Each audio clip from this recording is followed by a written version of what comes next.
अला इब्राहीम व अला आलि इब्राहीम इन्नका हमीदुम मजीद। अल्लाहुम्मा बारिक अला मुहम्मद व अला आलि मुहम्मद कमा बारकता अला इब्राहीम व अला आलि इब्राहीम इन्नका हमीदुम मजीद।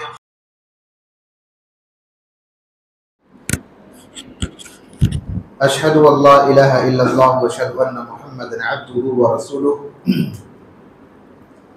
अम्मा बाद। सूरतुन निसा हम लोग पढ़ रहे थे और कल बातें ये आई थी, ये जो सूरतुन निसा है इसमें अल्लाह तबारक व तआला ने ज़्यादातर औरतों के मसाइल को अल्लाह ने जिक्र किया है और औरतों के हुकूक को अल्लाह रब्बुल आलमीन ने इस सूरा के अंदर जिक्र किया है और बहुत सारे जुल्म सितम जो औरतों पर ज़माने जाहिलियत में होता था, अल्लाह तबारक व तआला ने इस सूरा के अंदर उन तमाम चीज़ों का अल्लाह ने रद्द किया है। ज़माने जाहिलियत में औरतों पर एक जुल्म ये होता था कि उनको वरासत में हिस्सा नहीं दिया जाता था। अगर कोई आदमी मर जाता था, किसी का अगर इंतकाल होता था, उसका जो माल होता था वो औरतों में तकसीम नहीं किया जाता था। जो मर्द होते थे पूरे माल को ले लेते थे, उनमें से जो ताकतवर होता था, जो बड़ा होता था, वो उस आदमी के सारे माल को कब्जा कर लेता था, सारे माल को हड़प लिया करता था।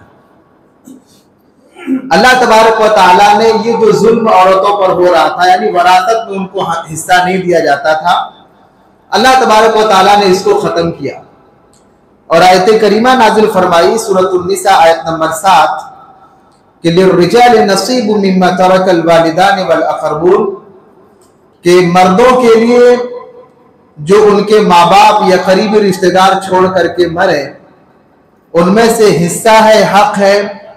वैसे ही वलिन निसाई नसीबु मिम्मा तरकल वालिदान वल अक़रबून, औरतों का भी हिस्सा है जो उनके माँ बाप छोड़ करके मरे या उनके करीबी रिश्तेदार जो माल छोड़ करके मरे उनमें। वो अल्लाह तबारक व तआला ने इस आयत के जरिया से इस बात का ऐलान कर दिया कि जिस तरह वरासत में मर्दों का हक बनता है, मर्दों का जिस तरह हिस्सा है, वैसे ही अल्लाह रब्बुल आलमीन ने औरतों का भी हिस्सा रखा है। ये अलग बात है कि दोनों के हिस्सों में फर्क है, लेकिन हिस्सा औरतों को भी मिलेगा और मर्दों को भी मिलेगा। जिस तरह मर्दों का हक कोई नहीं ले सकता, वरासत में उनका जो हिस्सा बनता कोई छीन नहीं सकता, वैसे ही औरतों का जो हिस्सा बनता है और औरतों का जो हक बनता है वरासत में, इसको छीना नहीं जा सकता और इसको हड़पा नहीं जा सकता और इस हिस्से से औरत को महरूम नहीं किया जा सकता। उसके बाद आप सूरतुन निसा आयत नंबर 11 देखेंगे, पूरा वरासत का आपको इसके अंदर अहकाम मिलेंगे कि वरासत के माल को कैसे तकसीम करना है, उसको बांटने का तरीका क्या होगा, उसका डिटेल आपको इस सूरा के अंदर सूरतुन निसा आयत नंबर 11 के अंदर और आगे की आयतों में आपको मिलेगा। कुछ बहुत बुनियादी बात जो वरासत के ताल्लुक से हमारे जहन में होनी चाहिए, वो बुनियादी बातें आपके सामने रखी जा रही हैं और जाहिर सी बात है वरासत का मसला है तो इसको जहन और दिमाग को हाजिर रख करके समझने की कोशिश किया जाए। अब सारी बातों को और वरासत के सारे मसाइल को तो डिस्कस नहीं किया जा सकता, लेकिन कुछ अहम पॉइंट वरासत के ताल्लुक से जो अल्लाह ने जिक्र किया है उसकी याद दहानी में आपको कराना चाहता हूं, आपका जहन उसकी ओर ले जाना चाहता हूं। सबसे पहले ये समझिए कि वरासत कहा किसको जाता है। वरासत का मतलब होता है कि आदमी के मरने के बाद जो माल तकसीम की जाती है उसको वरासत कहा जाता है। आदमी जब मर जाता है, आदमी का जब इंतकाल हो जाता है और उसके बाद जो वो माल और जो दौलत और जो प्रॉपर्टी वगैरह वो छोड़ करके जाता है उसको वरासत कहते हैं और इसी को तरीका कहा जाता है। यानी आदमी मर गया और उसने अपने पीछे जो भी माल दौलत छोड़ा, जो भी उन्होंने जायदाद वगैरह छोड़ा, इसी को वरासत कहते हैं और इसी को तरीका कहा जाता है। और दूसरी बात ये ज़हन के अंदर होनी चाहिए कि जो वरासत का मसला है ये वाजिबुल अमल चीज है, यानी ये हर हाल में आपको इस पर अमल करना होगा। ये कोई इख्तियारी चीज नहीं है कि भाई कर भी सकते हैं नहीं भी कर सकते हैं, ऐसी कोई बात नहीं। वरासत के मसले पे आपको हर हाल पे अमल करना होगा और वरासत का मसला या वरासत पर अमल करना ये वाजिब और फर्ज है। अब जाहिर सी बात है, वरासत जब हमारी जिंदगी का एक फर्ज और वाजिब वाला मसला है तो उसका नॉलेज और इल्म लेना भी हमारे लिए वाजिब और फर्ज हो जाएगा। आज हमारे पास वरासत का इल्म नहीं होता और वरासत के मसले पर बात भी नहीं होती। उसी का नतीजा यह है कि वरासत के मामले में बहुत सारी गुमराहियां हमारे दरमियान पाई जाती है। तो वरासत जो मसला है या वरासा का जो मसला है, ये वाजिबी चीज है, आपको हर हाल में इसको फॉलो करना पड़ेगा। इसमें ऑप्शन नहीं है कि कर भी सकते हैं, नहीं भी कर सकते, चलो बात दिए छोड़ दिए, ऐसा नहीं कर सकते। आपको हर हाल में वरासत वाले मसले पे अमल करना होगा। उसके बाद तीसरी चीज आपके जहन में ये होनी चाहिए कि वरासत का जो मसला आता है वो मरने के बाद आता है।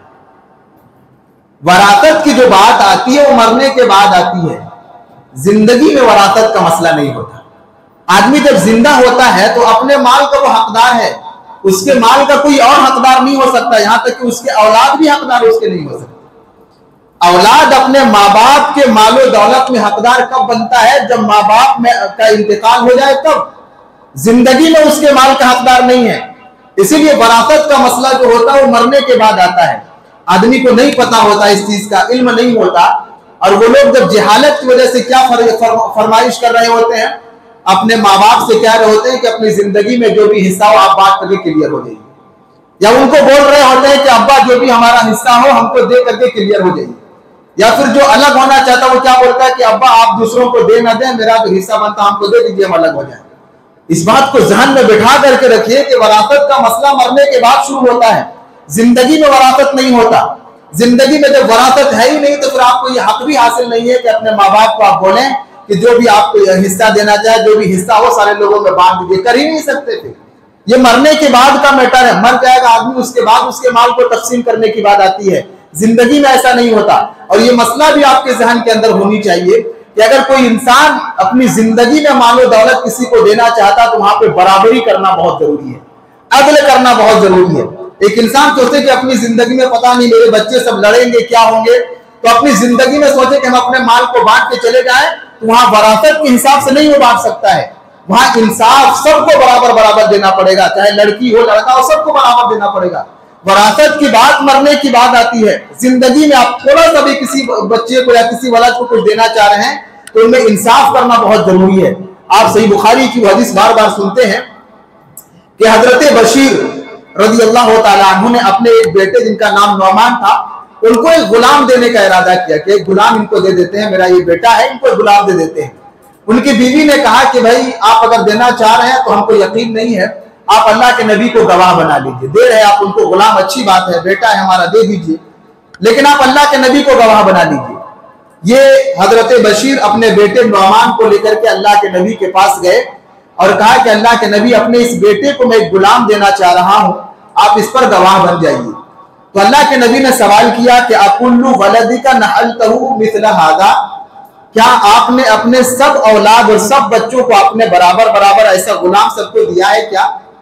उन्होंने कहा अल्लाह के नबी ऐसा तो मैंने नहीं किया, बस यही मेरा एक बच्चा, मैं इसको दे रहा हूं। तो अल्लाह के नबी ने फरमाया इत्तकुल्लाह, अल्लाह से डर जाओ, फ़अदिलू बैना औलादिकुम, अपने औलाद के दरमियान इंसाफ करो, ऐसा तुम नहीं दे सकते। और सही मुस्लिम के रिवायत वगैरह के अंदर है कि ये तो जुल्म है, मैं जुल्म पे गवाह नहीं बन सकता।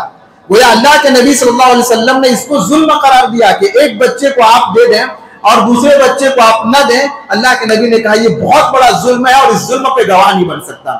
तो इस रिवायत से समझ में ये आया कि इंसान अपनी जिंदगी में अगर किसी औलाद को कुछ देना चाहे तो सब औलाद को देना पड़ेगा बराबर बराबर, उसमें वो इंसान कुछ कमी बेशी नहीं कर सकता। तो ये बहुत जरूरी चीज है ध्यान में रखने वाली बात कि वरासत का जो पूरा मैटर है और पूरा जो सिस्टम वो कब फॉलो होगा? मरने के बाद। जिंदगी में ये सारी चीज फॉलो नहीं होता। ना किसी भी इंसान को अल्लाह ने इस बात का पाबंद बनाया कि मरने से पहले अपना सारा चीज आप तकसीम करके मरें। ये पहली बात है याद रखना।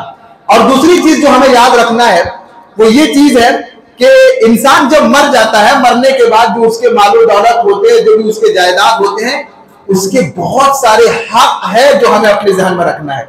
हमको क्या लगता है कि आदमी मर गया तो उसका मालो दौलत बस अब कब टाइम हो जल्दी से उसको तकसीम कर दिया जाए। लगता क्या है कि मालो दौलत जो छोड़ करके गया उसको सिर्फ तकसीम करना है, यही काम बच गया। हालांकि जो भी मालो दौलत छोड़ करके एक इंसान मरता उसके बहुत सारे हुकूक हैं जिनको पूरा करना हमारे लिए जरूरी है। आइए देखते हैं इंसान जब मर जाता है तो कौन कौन सा हक उनके माल पे वाजिब होता है, कौन कौन चीजें करनी जरूरी होती है, वो जहन के अंदर रखी जाए। इंसान जब मर जाता है, मरने के बाद जब मालो दौलत छोड़ता है, कोई भी जायदाद कुछ भी छोड़ता है, तो उसके माल में से पहला हक यह है जो माल छोड़ा है उससे किया जाए। अब जाहिर सी बात है, बहुत बुनियादी चीज है, जितना भी उन्होंने जो भी छोड़ा है उनके माल से पहला काम ये करना, वो मर के चले गए, उनके ही पैसे से, उनके ही दौलत से, उनके ही माल से उनके कफन का और तजहीज का जो भी खर्च लगेगा उनके माल से निकाला जाए। अब जाहिर सी बात है, ये बहुत बुनियादी बात है। एक इंसान दुनिया की जिंदगी में रहता है, वो कभी मांग करके कपड़ा नहीं पहनता, किसी का मांगा हुआ कपड़ा वो नहीं पहनता, बल्कि वो बहुत जरूरतमंद होता है। तो जब वो मर जाता है तो हक भी यही बनता है कि भाई जिंदगी में उन्होंने किसी के सामने हाथ नहीं फैलाया है, तो उन्हीं के पैसे से उनको कफन भी दिया जाए, कोई दूसरा उनको कफन क्यों देगा। और वो हदीस आप सही बुखारी की बार बार पढ़ते हैं और बार बार आप सुनते हैं कि हजरत मुसाब बिन उमैर का जब इंतकाल हुआ था, गज़वा उहुद में जब शहीद हो गए थे, तो उनके कफन का मामला ये हो गया था कि उनके सर को ढाका जाता तो पैर खुल जाता, पैर को ढाका जाता तो सर खुल जाता। अल्लाह के नबी ने क्या कहा था कि सर को ढाक दो और उसके बाद पैर में घास डाल दो। अब सवाल ये पैदा होता है कि वहां बड़े बड़े सहाबा मौजूद थे, हजरत अबू बकर मौजूद थे, हजरत उमर मौजूद थे, हजरत उस्मान गनी जैसे मालदार मौजूद थे, हजरत अब्दुल रहमान इब्न औफ जैसे मालदार मौजूद थे। तो क्या सहाबा इकराम एक कफन का मामूली टुकड़ा उनको नहीं दे सकते थे कि भाई थोड़ा सा कफन घट गया, लाओ उठा करके उनके पैर को ढाक दिया जाए।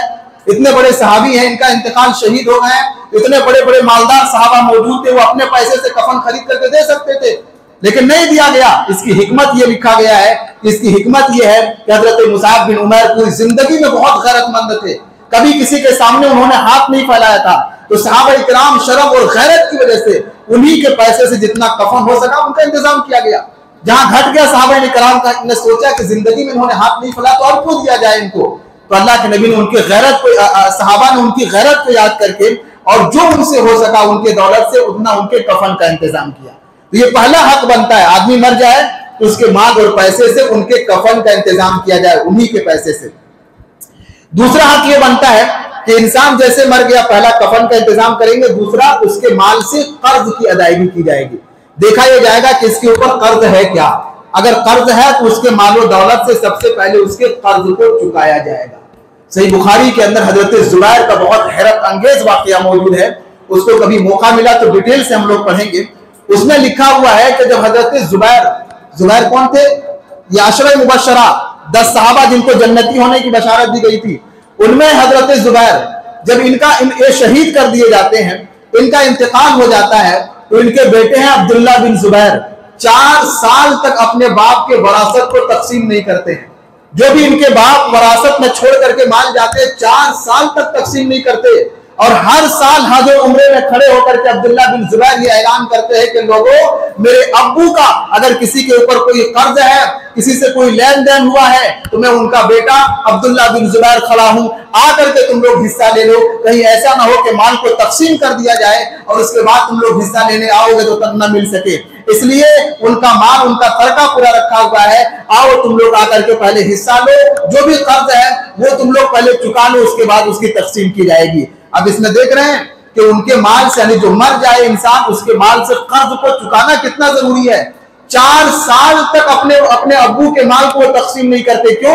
हो सकता है किसी का कर्ज बचा हो, किसी का लेन देन का मामला बचा हो, और हज में जो बहुत भीड़ लगती है, भीड़ में वो पुकारा करते थे कि आओ और मेरे अब्बू का कोई कर्ज बचा है तो उसको चुका दो, उसका मामला क्लियर कर लो। ये दूसरा हक बनता है कि आदमी मर गया तो मरने के बाद उसके माल से दूसरा काम क्या करना है, उसके ऊपर कर्ज वगैरह है तो उसको चुकाना है। तीसरा काम यह करना, देखिए अभी तक तकसीम की बात नहीं आई है, अब कर्ज चुकाते चुकाते पूरा दौलत खत्म हो जाए तो कोई बात नहीं, लेकिन ये सब हक पहले करना है। दूसरा में क्या बताए हम कि दूसरे में उनके कर्ज को चुकाना, और तीसरे में क्या करना है, उनके वसीयत को पूरा करना है। उन्होंने कोई वसीयत किया था कि भाई अगर हम मर जाएं तो मेरे जायदाद में से, मेरे पैसों में से फुला आदमी को कुछ दे देना। अगर कोई ऐसा वसीयत उन्होंने किया है तो तीसरे नंबर पर उनके वसीयत को पूरा किया जाएगा। और वसीयत में 2 बातें बुनियादी तौर पर ध्यान के अंदर होनी चाहिए, याद रहनी चाहिए। पहली चीज ये कि एक इंसान अपने किसी वारिस के लिए वसीयत नहीं कर सकता, यानी मरने के बाद ऑलरेडी जिनको हिस्सा मिलने वाला है उनके लिए कोई वसीयत नहीं कर सकता। अरे जिनके जो भी औलाद वगैरह, ये नहीं बोल सकता मेरे बड़े बेटे को मेरे जायदाद में से इतना दे देना, ये वसीयत नहीं। ऑलरेडी उनको मिल रहा है। तो जो वारिस बनते हैं उनको वसीयत नहीं किया जा सकता। उसके अलावा दूसरे लोग हैं, आपके घर में कोई नौकर चाकर है, बहुत मेहनत किया है उन्होंने, बहुत दिल जीता है आपका, तो आपने कह दिया कि उनको दे देना थोड़ा, तो ऐसी वसीयत है तो उसको पूरा किया जाएगा। और दूसरी 1/3 से ज्यादा वसीयत नहीं किया जा सकता। एक इंसान गुस्सा जाए, भाई मेरे बच्चों ने मेरा साथ नहीं दिया है, बहुत हमको परेशान किया है, जाओ मेरे मरने के बाद मेरे जायदाद को फला आदमी को दे देना, सब अल्लाह के रास्ते में वक्फ कर देना, ऐसा नहीं किया जा सकता है। 1/3 से ज्यादा वसीयत नहीं की जा सकती है। तो तीसरा काम करना है कि वसीयत को जो भी उन्होंने किया होगा वसीयत को पूरा किया जाएगा, और वसीयत की तकसीम के बाद अगर माल बचेगी तब जाकर वरासत का मसला आएगा।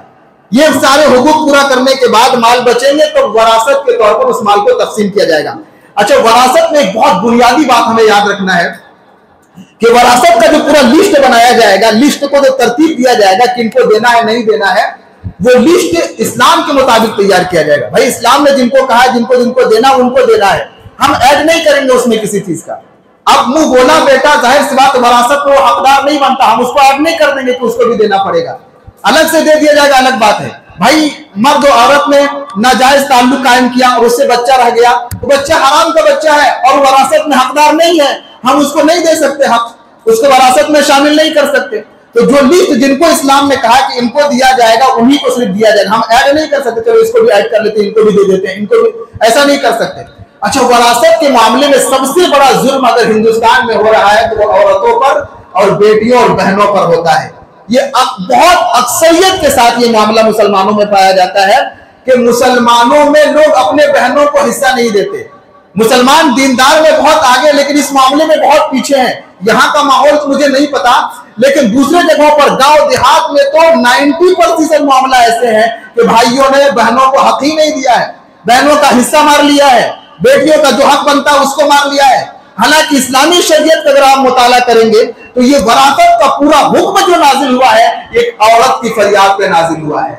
ये पूरा वरासत का सिस्टम कि माल को कैसे तकसीम किया जाए, ये मीरात की पूरी आयतें क्यों नाजिल किया गया? क्योंकि एक औरत अल्लाह के नबी के पास जाकर के फरियाद करती है। तिरमिज़ी की रिवायत है कि अल्लाह के नबी साद बिन रबी का इंतकाल हो गया है, मैं उनकी बीवी हूं और ये दो उनकी बेटियां हैं और उनके चचा ने पूरे माल पर कब्जा कर लिया है, उनके बेटियों को हिस्सा नहीं दिया है। तब अल्लाह ताला ने मीरात की आयतों को नाजिल किया और मीरात का पूरा सिस्टम अल्लाह रब्बुल आलमीन ने नाजिल किया।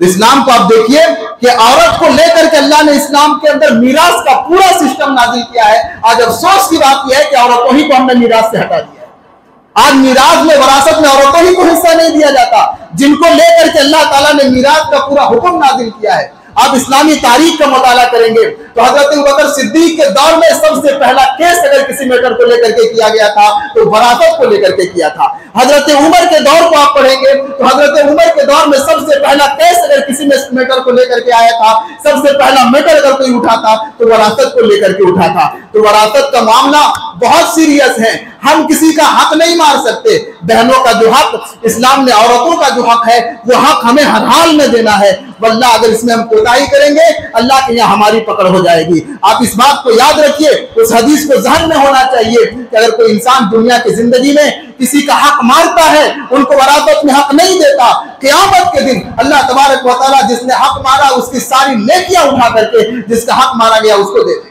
कितना खतरनाक मामला है। नेकियां थोड़ी बहुत हमारी है, अगर दुनिया में किसी का हक मार करके हम जाएंगे हमारी सारी नेकियां उठा करके उनको दे दिया जाएगा। इसलिए बड़ी खतरनाक मामला है। लोग बहाने देते हैं कि मेरी बहन ने तो माफ कर दिया था, हमारी बहन को जरूरत नहीं है। आपने माहौल ऐसा बनाया है, वल्लाह माहौल को दे करके हमारी जो माँ है वो विरासत नहीं लेना चाहती। उनको पता है अगर हम जबरदस्ती अपने भाई से करेंगे तो हमारा रिश्ता टूट जाएगा। दुनिया में माँ बाप तो रहे नहीं, भाई हमारा एक सहारा है, जबरदस्ती जाकर के उनसे विरासत मांगेंगे तो हमसे नाराज हो जाएगा, इसलिए वो नहीं मांगती। अफसोस तो ये होता है कि बहन उनकी किराए के दुकान पे, किराए के मकान पे रह रही है, किराया देने का पैसा नहीं है और भाइयों ने जो हक उनका बनता था उस हक को उन्होंने हड़प करके रखा है। हम कौन होते हैं बहनों की या जो भी औरतों का हक है उसको हड़प करने वाले? अगर औरत ने माफ भी कर दिया नहीं हमारा हक बनता, उनके बच्चों को दिया जाएगा, बच्चों को देना है, लेकिन हम उनका हक खा नहीं सकते। ये बहुत बुनियादी चीज है जो हमें अपने जहन के अंदर रखना है। तो बहरहाल ये वरासत की कुछ बातें थी जो हमें अपने जहन के अंदर रखना है। ये बड़ा अहम मौजूद है और बड़ा ही ज्यादा क्रिटिकल मौजूद है, इसको समझने की जरूरत है और इसको सीरियस लेने की जरूरत है। अल्लाह रब्बुल आलमीन से दुआ है कि अल्लाह ताला हमें इन बातों को सुनने, समझने और अपने दिलों के अंदर बैठाने और अमल करने की तौफीक दे। आमीन तक़ब्बल या रब्बल आलमीन।